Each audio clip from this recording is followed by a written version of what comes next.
السلام علیکم ورحمت الله. سهار مو نیکمرغه. داسې یو منطقه کې ولاړ یو، داسې یو ساحه ده چې دلته به سهار هم په ډزو او شپه به هم په جنګ باندې درز غوبل به و که نه. نو دا هلمند ولایت نادعلي ولسوالۍ عبیدالله چارهي ده.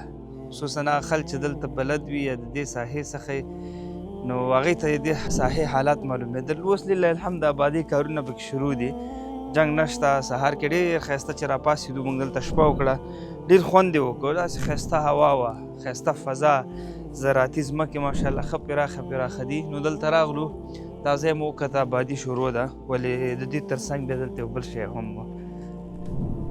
278 نمبر کور لله الحمد د قمر بنسټ لخوا جوړ شو. ولې دا په هغه شکل نه دی لکه مخکې چې زموږ کورونه. دلته الحمدلله 2 اتاقونه، یو اشپزخانه، یو ورسره تشناب. نو کور څه ناڅه غټ شو. نو په دغه باندې تقریبا برابر مصرف راځي. نو دلته هم یتیمان دي. تاسو ته دا ساحه خو معلومه چې څومره جنګونه تیر شوي، څومره شهیدان دلته ورکول شوي دي. نو الله تعالی دې ټول وبخي. او دلته باقي یتیمان کونډې بیخي بې اندازې زیات دي. د هغې سرپناه وي، د هغې سرپرستي، دا هم ډېر غټ کار غواړي. نو الحمدلله ځینې خلک شته، الله دې اجر ورکړي، چې د یتیمانو سرپرستي هم کوي، د هغې خدمت هم کوي، هغې لپاره سرپناه هم جوړوي. نو زه به داسې ووایم چې د ځمکې پر مخ باندې ډېر خلک ګرځي، خو الله تعالی په دې خپل بندګانو کې ځینې مشخص خلک انتخابوي د یتیمانو خدمت په خاطر باندې، د کونډو خدمت په خاطر باندې، بلکې د خپلو بندګانو خدمت په خاطر باندې. زه بیا داسې وایم چې دا خلک به انشاءالله بختور خلک وي، او دا خلک د الله تعالی نازولي دي. او یو وړاندیز به دا وکړم چې راځئ په دغه کټګورۍ کې تاسو هم ځانونه داخل کړئ. دغه کور جوړول که ظاهرا موږ تاسو ته یو کوټه ښکاري، 2 کوټې عادي دي، ولې که د دې هغه فلسفې ته فکر وکړو یا د دې آینده کې چې کوم اجر او ثواب الله تعالی په دې باندې ورکړي، دا جاري صدقه ده. نو راځه هم دغه واتساپ نمبر، دغه لینک درته ښکاري، دکې ځان سافت کا. نو انشاءالله دا اوس تقریبا 278 نمبر کور دی. دا موږ غواړو چې تر 1000 ورسوو. دا یوازې نه رسول کېږي. نو تاسې چې سره یو ځای شو انشاءالله داسې ډېر یتیمانو لپاره به سرپناه برابر کړو. اجر به مو سوچند دی، مال کې برکت، او الله تعالی ته به نږدې شو. حاجي صاحب څنګه یې؟ ته راځه که نه راځې کور به دننه مو ګورو.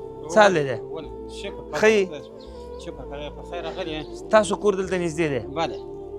خپل کور دی دومره ښایسته دی؟ نه، خپل مې کور ټول د خټو دی. خټو دی. خو د دې یتیمانو کور چې دی ولید خوشحاله سوې؟ د یتیمانو دلته مې 2 کوټې ورکړې وې، ټوله ویونه وه، خدای ستغه خرابې کړې وې. داسې دغه ځای نه درلوده چې دی ګزاره پکې وکړي. نو سسي کور نو اوس یې دا کور دغه رقم جوړ سو، ښایسته ماشاءالله، ښه ډیزاین کې ښه غونډ را جوړ سو دا ټول که نه. ته راځه دننه هم راسه. دا خو دهلیز دی، او دغه هغه اوپن کچن چې ورته وایي که نه، خلاص اشپزخانه. ته راسه دې خوا ته. نو دې خوا هم ډېر ښایسته ځای دی. دا د اشپزخانې ترتیب به دلته هم کېږي ورته انشاءالله. دا اشپزخانه سوه، او دا یو اتاق شو یا یو کوټه شوه. دا دی صحیح نه؟ او دا دویمه چې ده بله کوټه شو، دا دویمه کوټه. نو هغه طرف ته هغه درته ښیم، بیا بیرون ته خبرې وکړو. راځه. دا یې څه دی؟ دا یې بدرف شو یا واشروم شو. ماشاءالله دا هم خلوي دی. نو الحمدلله ثم الحمدلله. غټه خبر ده چې یتیمان پکې خوشحاله وي، هغې پکې دلته اوسېږي او عبادت کوي. آینده کې د افغانستان لپاره کېدی شي همدغه خلکو نه د الله تعالی په مرسته باندې عالمان شي، دی چې دی مکتبونه ووایي، بیا د افغانستان لپاره خدمت وکړي. دا څومره غټه خبر ده. نو پلار یې وفات شوی، زړه هم لرې وجې، او واړه ترې پاتې کوچنیان. الله تعالی دې د هغې په عمرونو کې برکت واچوي، الله دې ښه کړي. نو دوستانو دغسې موږ غواړو چې نور هم جوړ کړو، بلکې د افغانستان هغه ځایو ته لاړ شو چې هغلته جنګونه تېر سوي، هغه ځای کې دربدریان وي. څونه وخت دلته کېده چې جنګ و؟ 4 کاله. خو جنګ مرکز و، هغه د 13 کلو کې خو دلته به جنګونه و. دلته خو دغه ډمبر به نږدې و، دلته به چا ګزاره نه سوی کوی، حکومت به تېرېدی. دلته ګزاره مو ډېره سخته کوله. بمبارونه و جنګ، بمبارونه ډېر و.